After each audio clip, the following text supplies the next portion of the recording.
Buenas noches, país. ¿Cómo están ustedes? Un nuevo miércoles charlando tras todos estos años y pensando con ustedes a lo largo del país de lo que pasa, ¿no? Un gobierno que sucumbe permanentemente ante las presiones. En este momento parece que mucho más. Como que empieza a ceder y ceder y ceder y ceder en miedos a cosas. Obviamente tiene el G20, obviamente tiene un paro que paró con un decreto, complicadísimo el decreto porque es cada uno que haga lo que pueda y como pueda.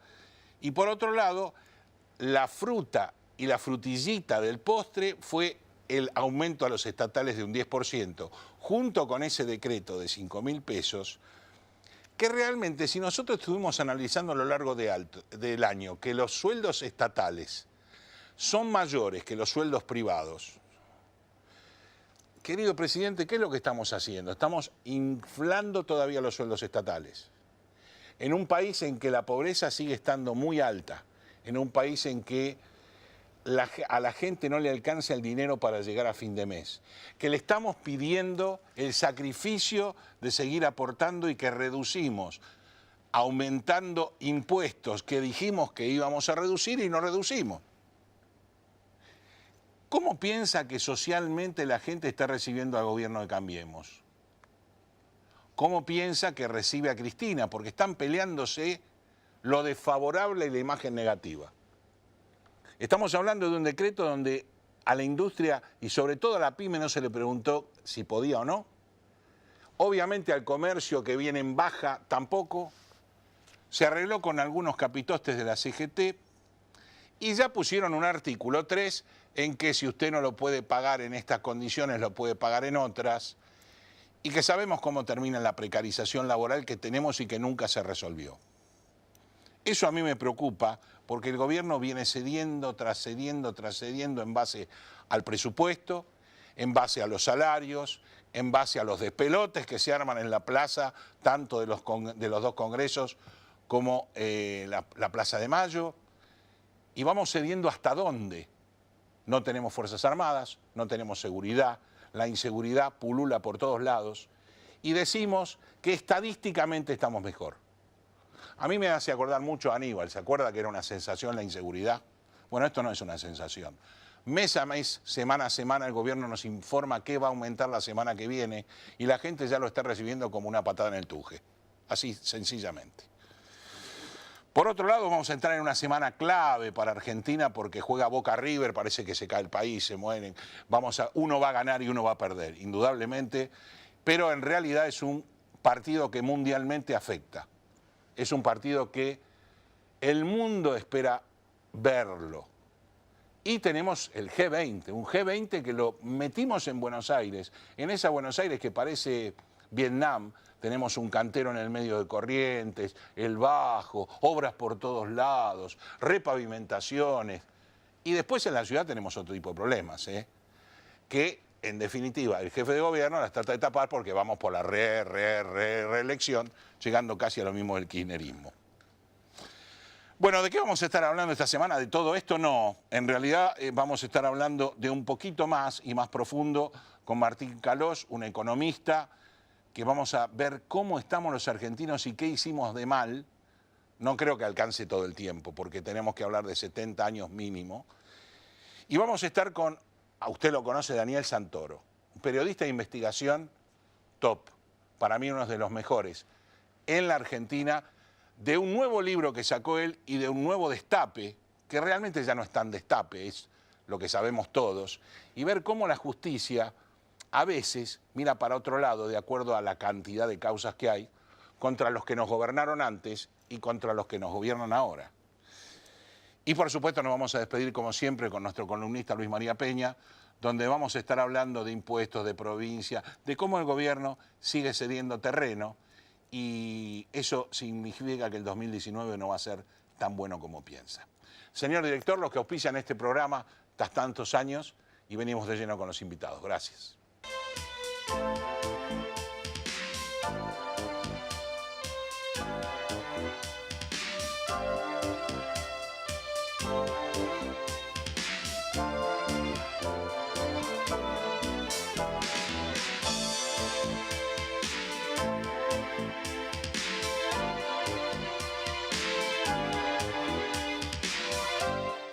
Alianza Group nace ante la necesidad de contar con una empresa confiable para realizar tareas de remanejo de mercadería.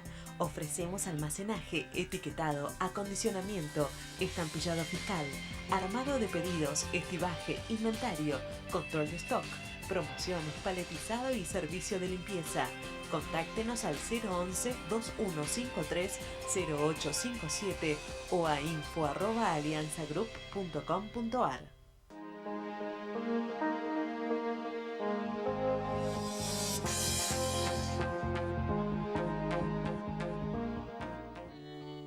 Relevamientos y auditorías fiscales Sociedad Anónima.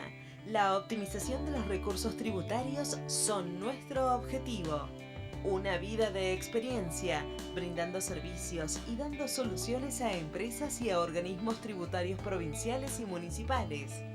Para información, relevamientosyauditorias@gmail.com. Bodega Iacarini cuenta la historia del vino de San Rafael.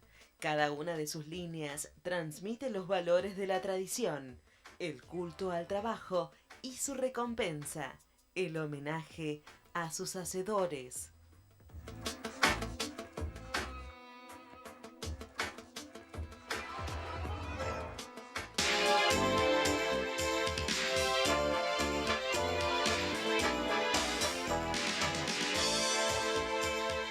Primer bloque del programa, se los dije, vamos a estar hablando de economía con un economista, Martín Calós. Gracias por estar en Economía Ahora. Gracias por la invitación. Director de Épica Consult.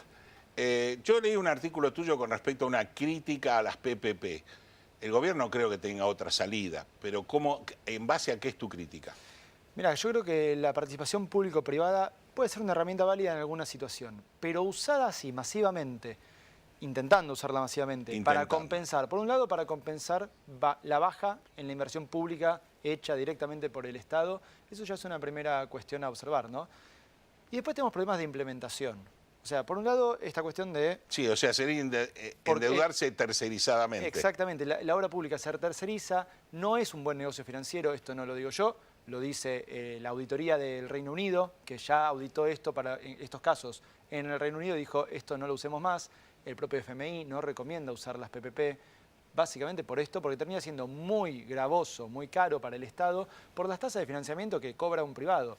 Siempre es más barato financiarse como Estado que como privado.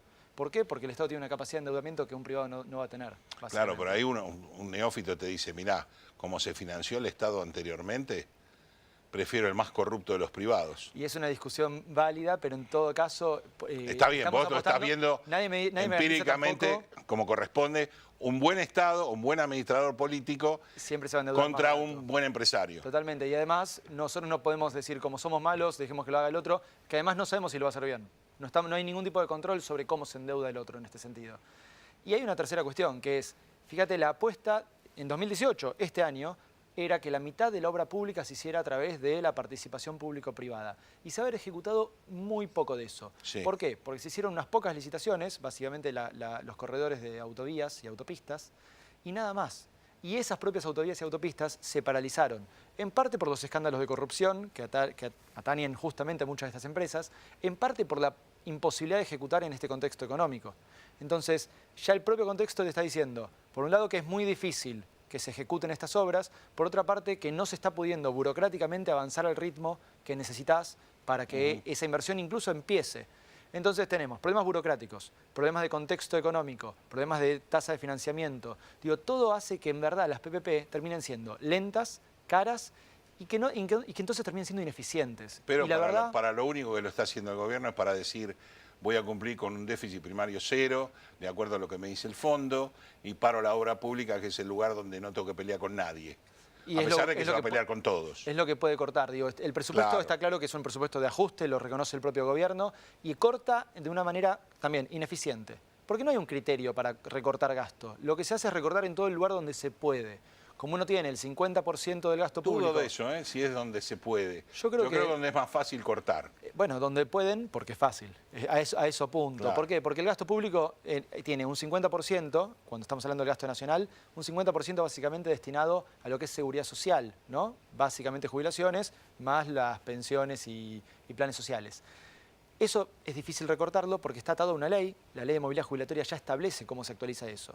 Y después tenemos básicamente algo de remuneraciones, algo de subsidios, que es donde se está intentando cortar más, algún gasto más, y ahí está la obra pública, como un tercer componente importante de esa parte, que es lo otro que están pudiendo recortar. Entonces, pero incluso esto, los despidos que se hacen sin criterio de si esa persona trabaja bien o mal. Se despide al que está contratado precarizado por el Estado, y eso, la verdad, sinceramente, como criterio de ajuste, está claro que es un ajuste de emergencia, sin ningún tipo de horizonte, de perspectiva, de plan estratégico, de nada. No se está discutiendo qué funciones tiene que cumplir el Estado, solamente se está recortando gasto como se puede. Yendo ahora a la última actividad del Banco Central con su nuevo presidente, ¿ves positivo lo que está pasando? ¿Es consecuencia de, o estamos en un veranito más y estamos en el Titanic y estamos viendo el iceberg ahí nomás? Es que va en línea con esto que charlábamos recién de que no hay un plan. Esto es un veranito ocasionado porque efectivamente la devaluación permitía llegar a un nivel de competitividad más o menos razonable, pongámosle, después es muy discutible eso que acabo de decir, y entraron los dólares del FMI, subieron las tasas de interés a niveles altísimos, los más altos del mundo hoy, con lo cual además empiezan a entrar algunos capitales especulativos que vienen a aprovechar el carry, ¿no? La tasa de interés alta. Que a su vez quiere pararlos para que no volvamos. Pero hasta ahí, la verdad que las medidas que tomaron son muy débiles como para parar realmente el incentivo a venir a hacer tasa de interés, a aprovechar esa tasa de interés alta. Entonces ahora están entrando. Cuando se quieran ir, se van, igual que nos pasó en 2018. En 2016 y 2017 entraron capitales especulativos. En 2018 salieron y tuvimos la crisis que tuvimos con las corridas que hemos sufrido. Entonces la pregunta es, ¿y cómo evitamos que eso ocurra de vuelta ante el próximo cimbronazo? Que vendrá de un contexto mundial, que va a seguir siendo volátil, puede ser. También puede venir de adentro en la medida en la que no haya recuperación económica el año que viene como quiere el gobierno. Va a haber un rebote, pero vamos a ver si es como quiere el gobierno, ¿no? Tan alto. O en la medida en la que las elecciones meten ruido, incertidumbre, quién puede ganar, y sabemos que ahí también hay quien se cubre y sale a comprar dólares.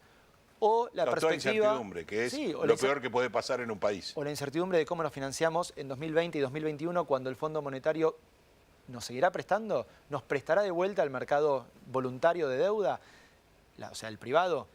Esas dudas pueden generar en algún momento cimbronazos y el escenario sigue exactamente el mismo escenario que antes para que esos capitales especulativos vuelen y nos generen de vuelta una corrida, una devaluación. El fondo, en su último informe, nos plantea, Caldarelli fundamentalmente, que es el que tiene a cargo Argentina, que en el segundo trimestre del 2019 podríamos empezar a notar mejora. Mejora para el fondo. Internamente, nosotros sabemos que con 620.000 pymes con tasa del 75%, con un verano en el medio que no pinta todo lo lindo que pinta, llegar al segundo trimestre va a ser hasta una osadía poder llegar. Es importante no tener financiación, no tener los cimbronazos de los decretos de urgencia para aumento de salarios, que así sacamos cargas sociales, pero igual, o sea, yo veo que todo en realidad es una ensalada mal condimentada. Como decir, no tenemos un plan de final. No hay plan, no hay un horizonte de cuándo salimos de la crisis en términos productivos, laborales, sociales. ¿Cuándo y por qué? ¿Y por dónde? Claro. Claro, ¿por dónde? Exactamente. Bueno, el bono es discutible porque vamos a ver cuál es el impacto que tiene. Hay muchas válvulas de salida. ¿Estamos de acuerdo? Yo creo que es necesario mal implementado. Está mal implementado. Es necesario mucho más porque hay una recomposición del mercado interno que hoy no tiene ninguna perspectiva. Digo, no se está recomponiendo, el salario real está caído, el consumo está caído por eso, el empleo está ahí empeorando, aumentando el desempleo de a poco. Digo, el mercado interno está caído, las empresas entonces no venden y encima se financian estas tasas altísimas que bien mencionabas. Que son imposibles. Entonces la pregunta es, el riesgo de acá en más es que eventualmente tengamos un proceso donde empiecen a quebrar empresas y puede haber algún corte de cadena de pagos. Ese es el mayor riesgo que tiene el sector productivo de acá a los 6 meses casi que nos están pidiendo que esperemos. Ya hubo amenaza con respecto al bono, ya hubo amenaza de empresas de presentarse en concurso. Y vamos a ver si el bono efectivamente se puede plasmar como el gobierno dijo, o si es un poco... También hay algo que es cierto, un decreto para que los privados paguen un bono es algo raro, legalmente discutible. Y vamos a ver entonces cuántas salidas encuentra el sector privado para quién puede pagar y quién no. Hay sectores que lo iban a dar de todas formas y este decreto solo es una Sí, especie de sí, sí. show del Eso parte no del importa, gobierno. sí. Claro, del show del parte del gobierno diciendo yo estoy acá, mírenme, estoy en la foto. Por más que el privado ya lo iba a dar, ya lo estaba negociando con, obviamente, los sindicatos de su sector, ¿no? Entonces, ahí hay todo un problema acá del contexto, donde hay que ver cómo llegamos al año que viene. Vos bien decías, el verano va a ser malo. El verano va a ser malo. No hay nada que levante la economía en el primer trimestre del año. El segundo sí, porque Además, tenemos la siempre cosecha. los primeros trimestres nos olvidamos de todo lo que pasa, dejemos de leer los diarios, hay gente que se puede ir de vacaciones, no la mayoría, pero se puede ir de vacaciones o se toma vacaciones, y es como que liberamos un poco, nos tratamos de resetear. Y a la vez no te olvides que los primeros trimestres en Argentina históricamente es cuando devaluamos. Claro, Con lo cual, exactamente. ¿por qué? Porque todavía faltan los dólares que entran después del segundo trimestre con la cosecha. Entonces, la devaluación ahora la hicimos todo este año. ¿Qué pasará el primer trimestre? ¿Aguantará la calma? Esperemos que sí. Veremos. Hay una especulación, un componente especulativo ahí que es muy difícil de predecir, obviamente. Y hacer futurología, los economistas siempre fallamos, ¿no? Sí. Pero después viene el segundo trimestre, donde la cosecha va a generar un rebote. Es casi inevitable que la economía rebote. ¿Pero por qué? Por la cosecha. Veremos si Brasil ayuda, veremos si Vaca Muerta realmente empieza también a aportar algo significativo, que esperemos que sí. Pero es un rebote, el del segundo trimestre, que difícilmente se traslade a consumo, a calidad de vida, a empleo o a salario real. En un año electoral. En un año electoral. Entonces el gobierno quizás para mayo, junio puede empezar a mostrar algunas señales de mejora de la economía, así mirando los agregados, el PBI, el nivel de actividad, pero difícilmente la gente lo perciba porque no va a tener más salario ni más empleo y por tanto difícilmente recupere consumo. La economía va a seguir mal, en un nivel mediocre, amesetado, y ahí está la apuesta del gobierno. El gobierno apuesta a un segundo semestre a todo ritmo, a un segundo semestre donde realmente apuntan a tasas de más del 8% de crecimiento para finales de año, que son realmente difíciles de ver. No sé hasta ahora el gobierno, desde el 2015 hasta acá, no ha pegado una sola proyecto. Y sobre todo los segundos semestres, ¿no? Proyecciones, claro, proyecciones de semestre, de trimestre, de cosas que ninguno de nosotros preguntaba de a dónde iba a llegar la inflación. Ellos anormalmente lo decían, después fracasaban. Es más, el presupuesto del año anterior, el que estamos pasando, es un presupuesto que preveía 15% de inflación, que preveía un dólar a 19. Y si el señor lo está escuchando, dice, ¿de qué país está hablando? De este. O sea, ¿por qué le dicen al gobierno que el presupuesto que viene está dibujado? Porque este estuvo dibujado.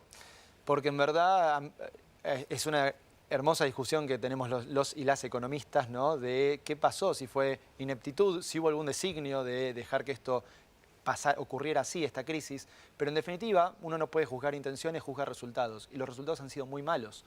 Cuando uno mira no solo el presupuesto, los resultados de esos procesos de presupuestación y cómo se plasma la política económica, si se cumple lo que el gobierno prevé para el año que viene, si se cumple lo que ellos prevén, vamos a terminar el gobierno de Macri con un PBI menor al que tenía cuando asumió. Sí, sí, con 3 años peores. 3 años de 4, de los 4 sí. años de gobierno, 3 habrán sido de recesión. Sí, entonces sí. Uno mira eso y dice, ¿y dónde realmente el ajuste? Y se hizo un ajuste que la verdad que creo que hubo un muy mal manejo de la política económica que no benefició a nadie aquí en el país en el sentido de trabajadores y trabajadoras, en el sentido de la población más vulnerable. Sí hubo beneficios para sectores puntuales de empresas, digamos que el sector agropecuario en general, aunque hubo sectores ahí que hay que distinguir sí, adentro sí, del sector agropecuario, es una cosa muy grande, ¿no? Bueno, el financiero, por supuesto. Hay sectores puntuales que han salido ganando. En un minuto, la última pregunta, que es la más difícil. ¿Jugamos al dólar libre o vamos a un dólar retenido? Y vos, dentro de las disparidades de economistas que dicen yo haría esto, yo haría lo otro, yo haría lo otro, o estoy en lo monetarista o no estoy en lo monetarista, ¿dónde te ubicas? Yo, ante todo, me asesoraría, pero me asesoraría con gente plural. Yo creo que uno de los problemas del actual gobierno y de muchos que hemos tenido en la historia ha sido una anteojera ideológica, una visión muy unicista, donde cada uno se queda con su ideología y eso le impide percibir los riesgos que quizás desde otras escuelas del pensamiento se ven. Muchos alertamos que alguna crisis se venía, la verdad que casi nadie pudo decir cuándo se venía, no la magnitud y no el cuándo, pero todos sabíamos que este era el riesgo de la economía argentina y sin embargo desde el gobierno lo negaban. Y yo no sé si lo negaban realmente porque no se daban cuenta, porque no lo querían ver, pero ante todo esto, si uno quiere gobernar también es saber escuchar los disensos, los riesgos que el otro te está alertando respecto de tu propio plan. Entonces vos me decís, Bueno, puntualmente con el dólar que me preguntabas, tipo de cambio fijo, tipo de cambio flotante, yo creo que en Argentina es necesario una flotación administrada. No lo puedes dejar flotar libremente porque te pasan las cosas que ocurrieron en estos años, este año en particular. Creo también que hay un mínimo de regulación de los flujos financieros, de los flujos de capitales que todos los países centrales tienen y que Argentina nos hemos ido al otro extremo de no tener casi nada. Hay que poner una regulación prudencial en el sistema financiero, en los flujos de capitales y a partir de ahí entonces también administrar el dólar. No administrarlo de una forma que no encontremos los precios de equilibrio, que estemos perdiendo reservas, pero jugar inteligentemente con los momentos, con cómo eso afecta a la inflación, al poder adquisitivo de los salarios, cómo afecta la competitividad de las empresas exportadoras. Y sobre todo, pensar esto no como una herramienta suelta, sino pensándola como un plan, como parte de un plan. Ese plan es lo que no tenemos en Argentina. Vos estás pidiendo un plan. Yo estoy pidiendo un plan. Que por ahora no lo plantearon nunca, ni lo plantean. Hace décadas que en Argentina no tenemos un plan integral pensado para un desarrollo. Estamos siempre intentando estabilizar la economía.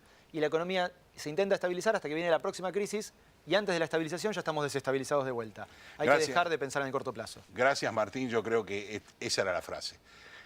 Argentina vive pensando en el corto plazo desde hace muchísimos años. Nunca ha tenido una visión de 10 años, de 15 años o de 20 años, como algunos países muy chiquitos como China, proyectan a 25. Y a mí me lo decía Prebisch en el 84 y yo decía, Prebisch está medio mal. Y realmente después me demostró lo que es China hoy y lo que es Argentina hoy. Totalmente. Con planes a largo plazo, la cosa funciona. Gracias por haber venido a Economía Ahora. Gracias por la invitación. Hacemos apenas una pausa y vamos a hablar de corrupción, de nuevo libro, con Daniel Santoro.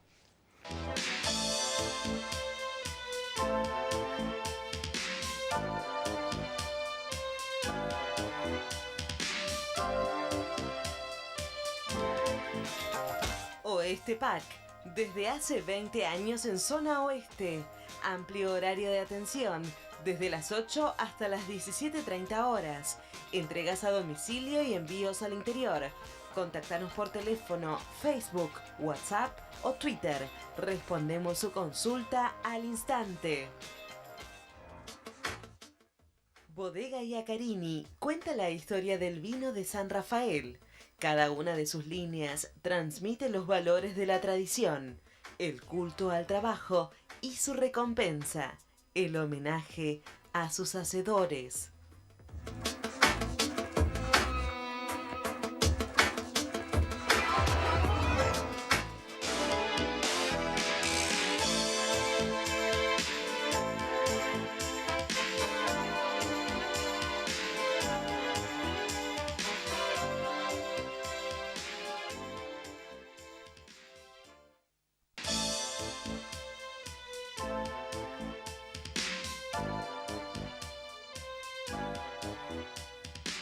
Prometido es deuda y tengo el honor de estar con Daniel Santoro. Daniel, gracias por estar en Economía Ahora.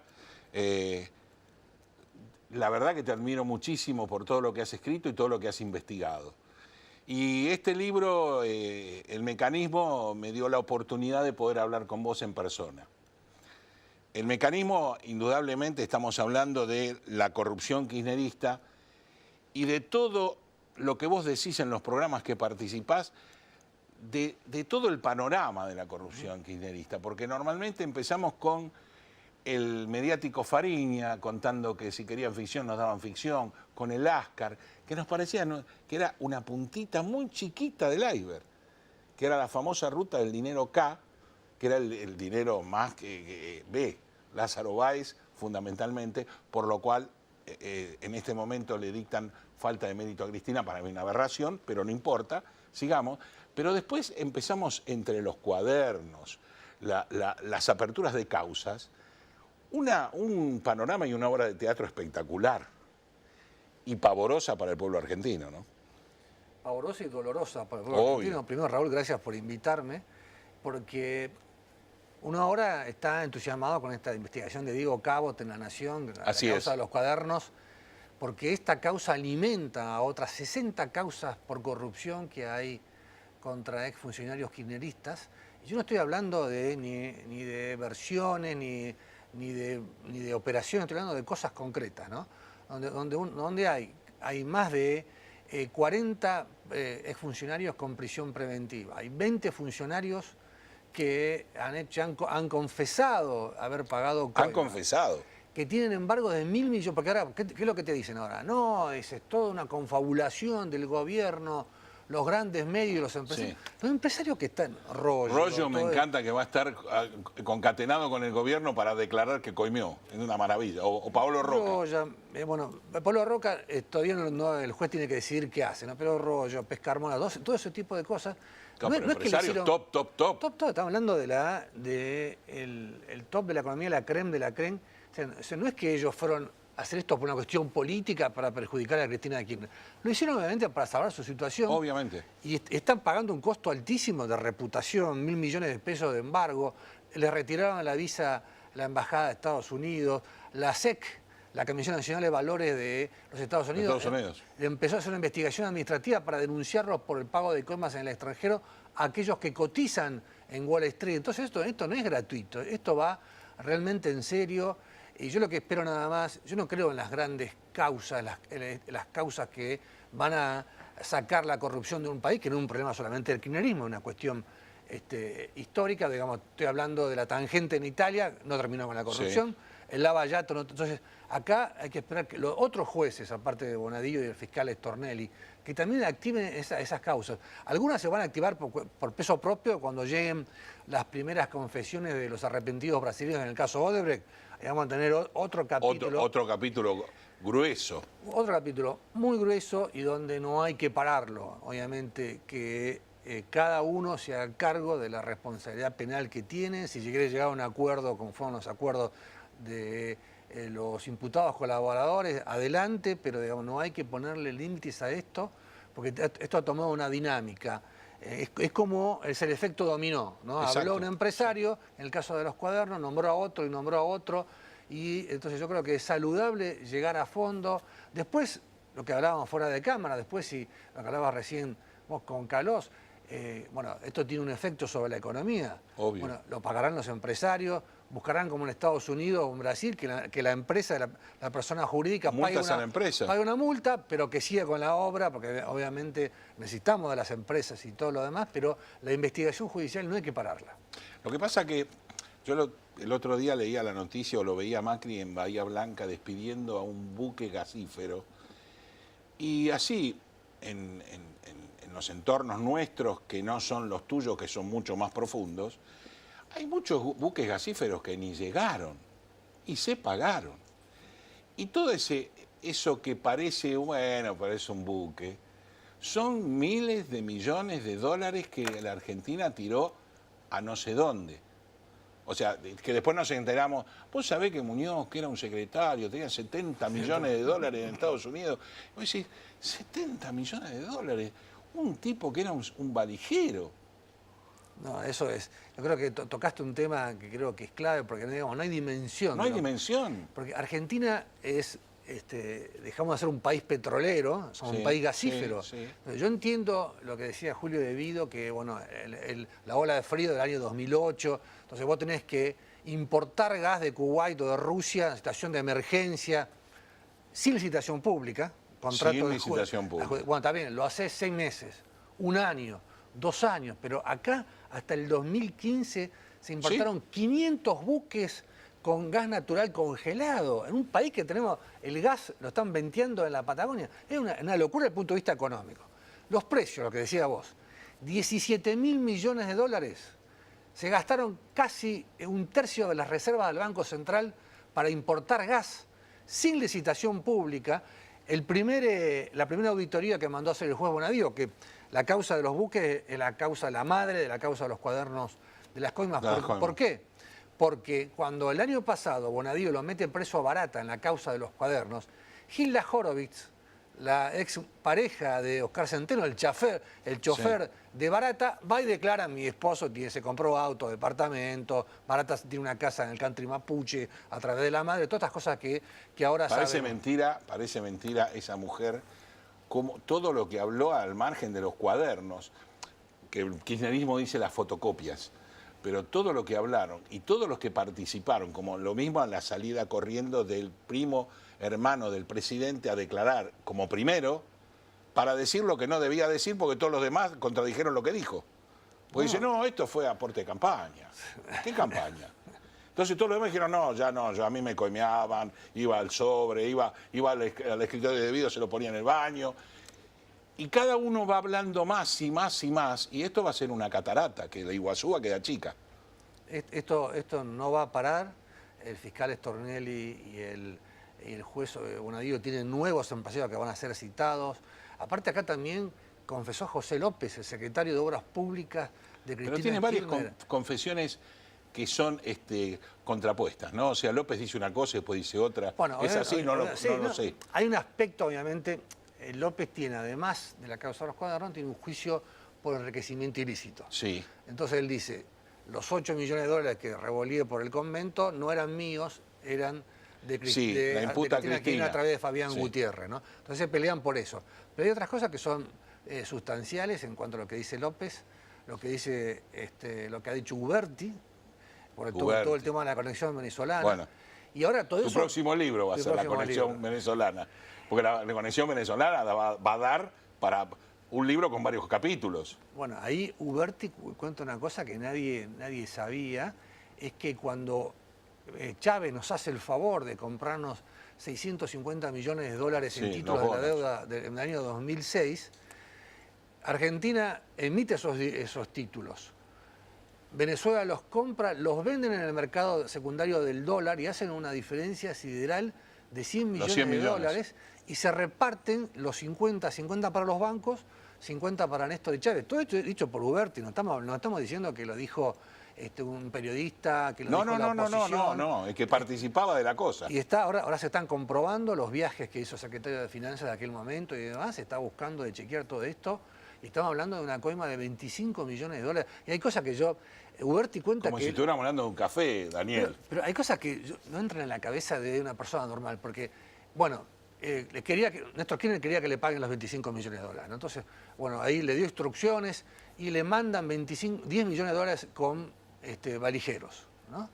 Bueno, y el resto, decía Néstor Kirchner, van a la isla Margarita, a una cumbre de presidentes iberoamericanos, y lo llama Néstor, cuenta Uberti, y dice, andá y pedile a Chávez la plata que falta. Pero presidente, dice, acá hay 22 delegaciones, guardaespaldas, en una isla, así no puedo ir con las valijas y todo lo demás. Bueno, finalmente después por eso le pegó, le increpó y todo lo demás, y no sabe él si se pagó el resto pero son cosas que no entran en la cabeza de esa ambición por la plata, por el dinero, y todo este tema de los buques. La primera, vuelvo al tema ese que nos habíamos quedado pendiente, Raúl. Ahí se hablaba de una auditoría de un sobreprecio de 7.000 millones de dólares. Bueno, la auditoría en la causa se cayó porque dijo que usaron un precio de referencia del gas en Estados Unidos y no en los países asiáticos. Hay otra que hizo la Auditoría General de la Nación que habla de sobreprecios por 2.000 millones de dólares. ¿Y los buques que no vinieron? Bueno, hay un buque ruso eso es peor, que no vino.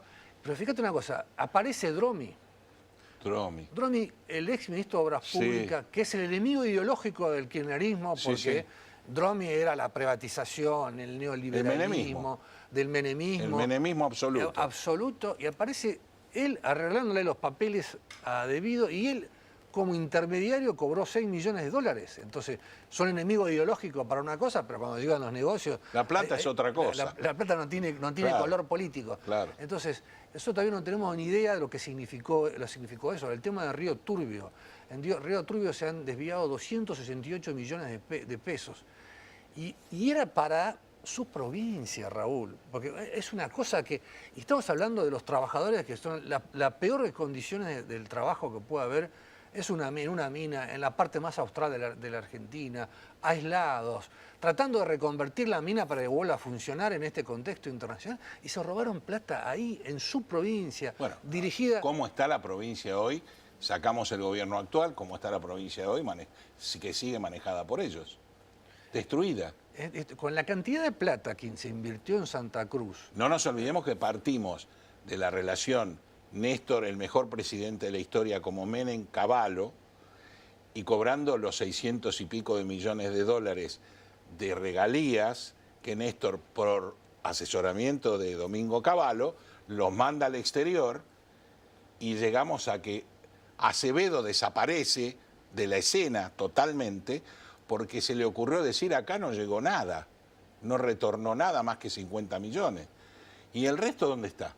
Ahí empezamos la historia. ¿Y por qué te parece, en tu libro está eso? Hay un capítulo, tocaste la tecla que faltaba, que esa es la otra causa que se viene, que es una denuncia que hizo Carrió ante el juez Lijo, por el vaciamiento de YPF Repsol. Claro. Porque a YPF Repsol le pagan 10.000 millones de dólares, pese a que habían dicho que no iba a haber indemnización. No, que nos iban a tener que indemnizar ellos. Sí, decía Kicillof y todo esto.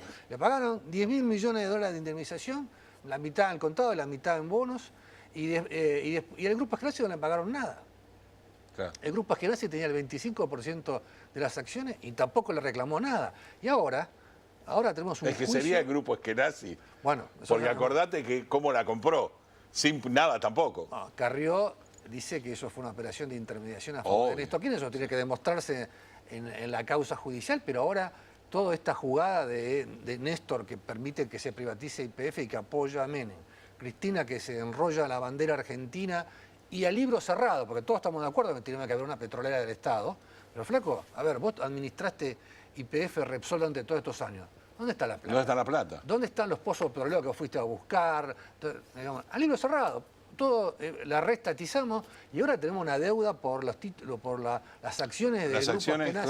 Claro. 4.000 millones de dólares en un fondo buitre en Nueva York. ¿Quién nos va a pagar esa plata? Vamos a pagar nosotros, obviamente, ¿no? Pero digo, todas esas cosas, por eso yo creo que es importante investigar, señalarla, porque no estamos hablando de versiones, estamos hablando de hechos concretos en los cuales tener que rendir cuenta, dar explicación, no insultar al otro y enseguida desmerecerlo y todo lo demás. Bueno, explica alguna vez en la vida, ¿qué pasó con esa plata? ¿No te llama la atención que dentro de tantos allanamientos que hubo, sobre todo por Bonadío y otros jueces, allanamientos nunca hayan allanado el monumento que tiene a Néstor?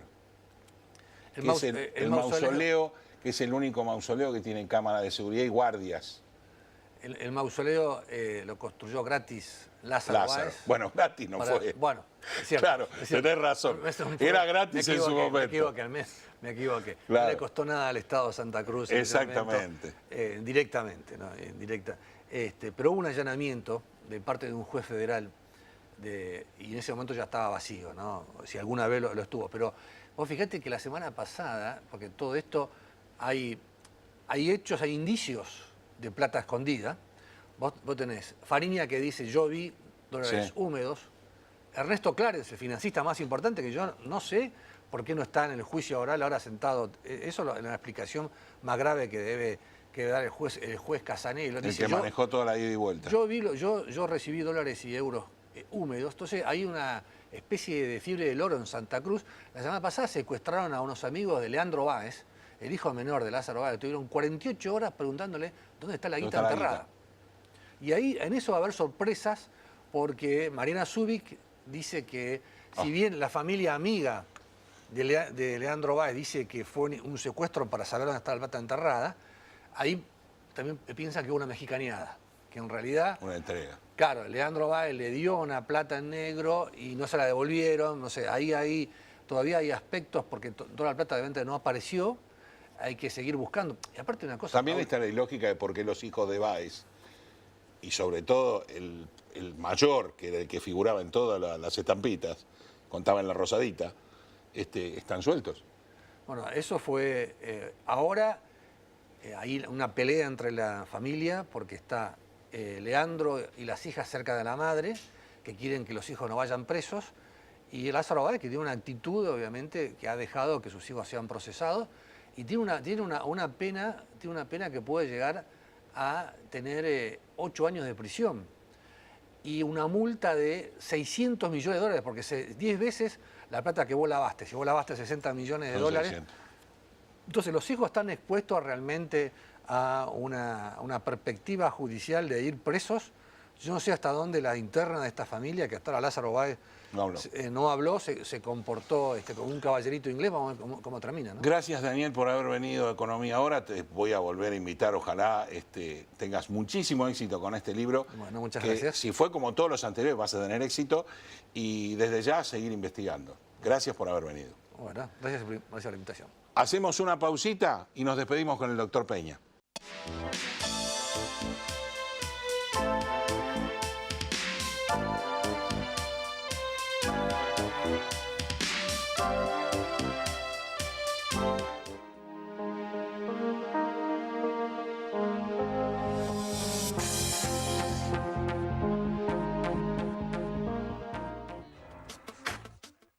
Bodega Iacarini cuenta la historia del vino de San Rafael.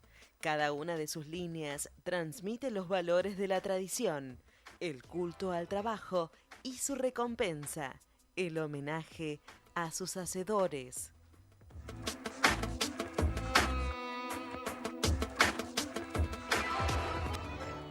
Relevamientos y auditorías fiscales Sociedad Anónima. La optimización de los recursos tributarios son nuestro objetivo. Una vida de experiencia, brindando servicios y dando soluciones a empresas y a organismos tributarios provinciales y municipales. Para información, relevamientosauditorías@gmail.com.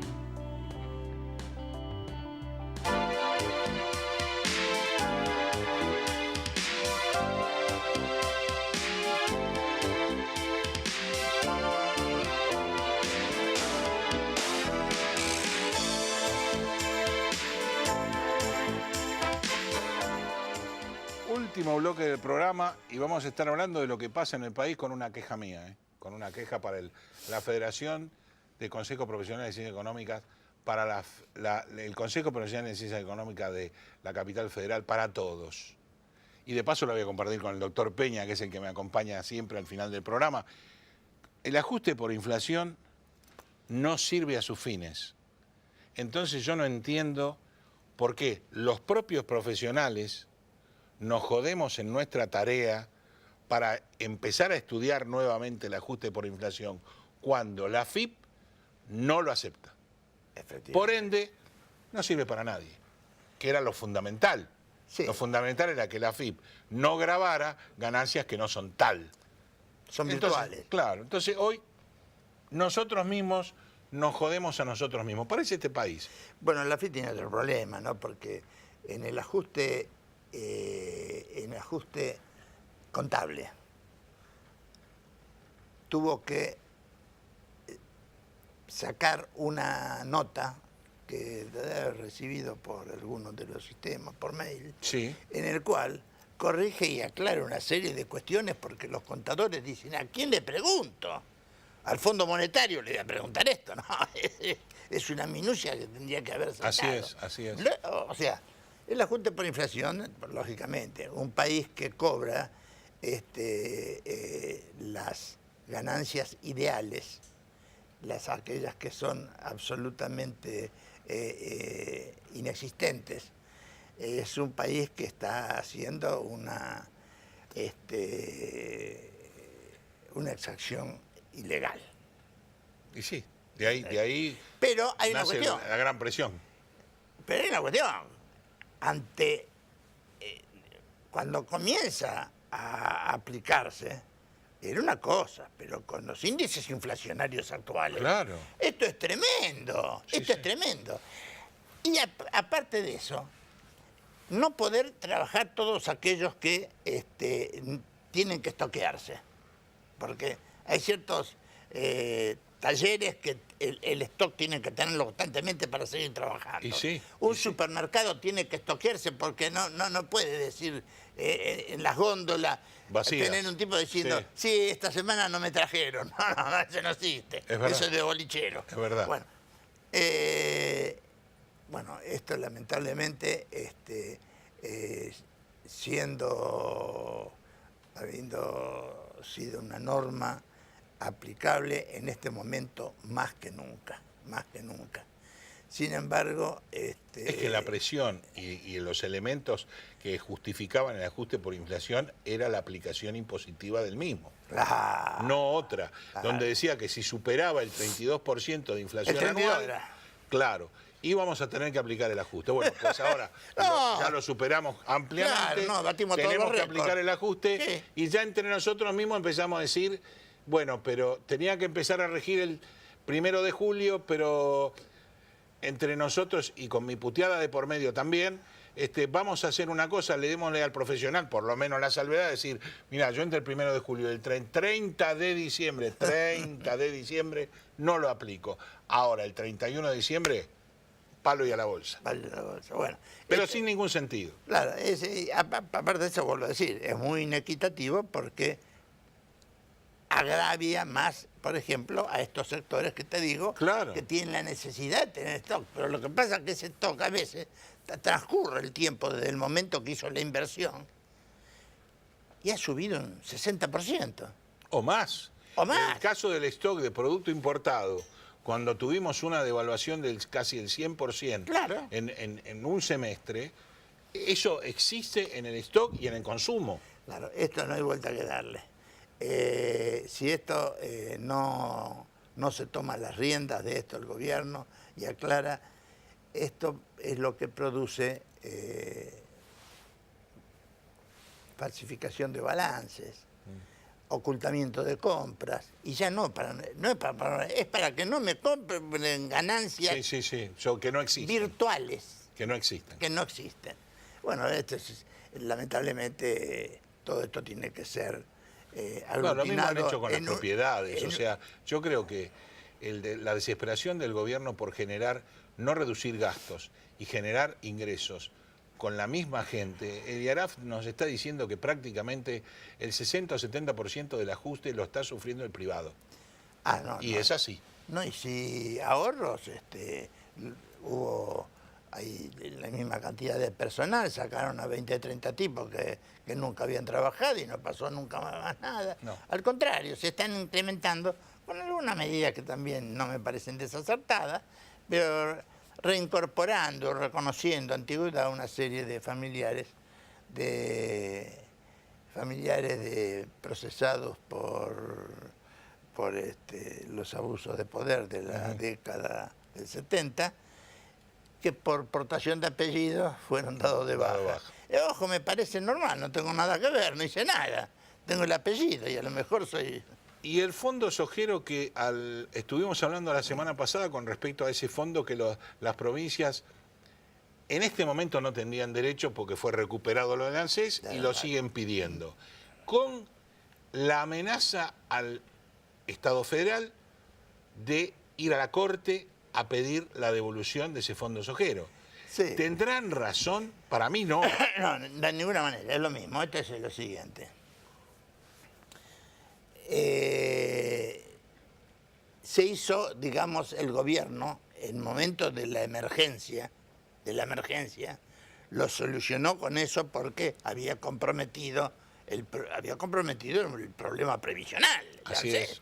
Entonces, bueno, les quitamos el porcentaje de la coparticipación federal y entonces... ingresan las ANSES. Ingresan el 15% que se reparte entre todas las provincias.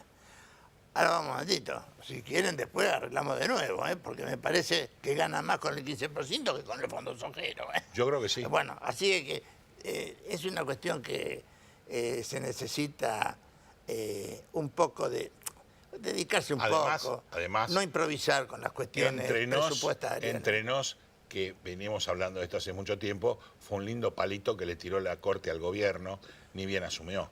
De la devolución del 15% a las provincias. El primero que le tiró, sí.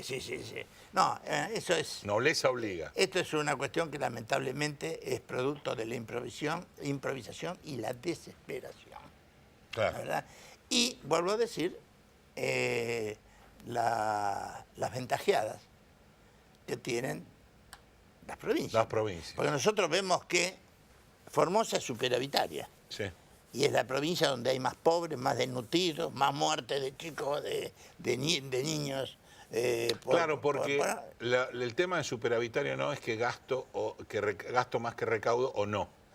El problema es cómo está la sociedad. Sí, y aparte no recauda, ¿no? Formosa no recauda nada. Nada. Tiene la coparticipación. Tiene la coparticipación que no se toca, porque ese es el coeficiente que le ha tocado y que... El legado que le dio Dios. Sí, y que ha ido creciendo conforme han ido creciendo las demás en forma proporcional. Lo bravo va a ser cuando aparecen ahora también otras desigualdades que van a aparecer con el invento que ha hecho la gobernadora de Buenos Aires, de eso iba aplicar yo. un 38% sobre lo ya aumentado. Sobre lo ya incrementado, otro 38%. Yo comprendo que hay provincias, lo conozco por toda la provincia donde estuve, de que los catastros son un desastre. Por las valuaciones. Y los medios han dicho, por ejemplo, que lo que cuesta 5.400.000 está en 540.000 pesos. Sí, hay que hacer un ajuste. ¿Qué te parece? El gobierno, por su parte, el gobierno nacional, ya ha creado un ente, me imagino que será poca gente, pero se necesita gente muy técnica para hacerlo en serio. ¿Por qué? Se necesita hacer un relevamiento aerofotogramétrico. Nacional. Nacional. Eso es el relevamiento que es satelital también, que es la que va a decir qué campos son aptos para tal o cual cultivo. Correcto. Esto se hizo, y fui testigo, en Santiago del Estero, a través de un organismo técnico con gente local y traído del extranjero, de la famosa Corporación del Río Dulce, que era un organismo técnico. Por eso una vez dijeron, ¿cómo va a colocar un establecimiento lácteo como si fuera la Martona en Fernández? No, porque estaba localizado. Ese es el lugar para un establecimiento lácteo, que sigue estando, por supuesto. Lamentablemente, bajo la influencia de que con sistema aerofotogramétrico se solucionaba y en forma real el problema de los catastros, porque no hay catastro en ningún lado, no. Tuvo un mal ejemplo cuando en la capital federal, voy a decir quién era el Grosso. Carlos Grosso. Carlos Grosso hizo un presupuesto avanzado por medio de una firma que se llamaba Catrel, Catastro y Relevamiento, en el cual cuando me tocó a mí hacerlo. Verificamos toda la documentación contable, vemos que tenía alquiler de aviones que nunca habían, que no existían, aparatos aerofotogramétricos que no existían, empleados que no habían trabajado, no fue todo, ¿no? Un combo, todo había eludido. Estamos hablando de tiempo atrás, ¿eh? Tiempo atrás, ¿no? Ya había factura trucha, todo. Y que lo que hicieron es lo siguiente. Esta zona es bastante, con Urbano le aplicamos, ¿cuándo aplicaron? No sé, ponerle la tecla 2, ponerle la tecla 5, le metieron la tecla y así salieron la boleta. Eso sí, no faltó que en el conurbano un rancho valía $10 millones. Gracias, doctor. Nuevamente una semana más. Y bueno, estamos hablando de Carlos Grosso, el admirado de Franco Macri, y que quería más a Grosso que a su hijo. Pero hizo cosas grosas. Grosso se la llevó grosa.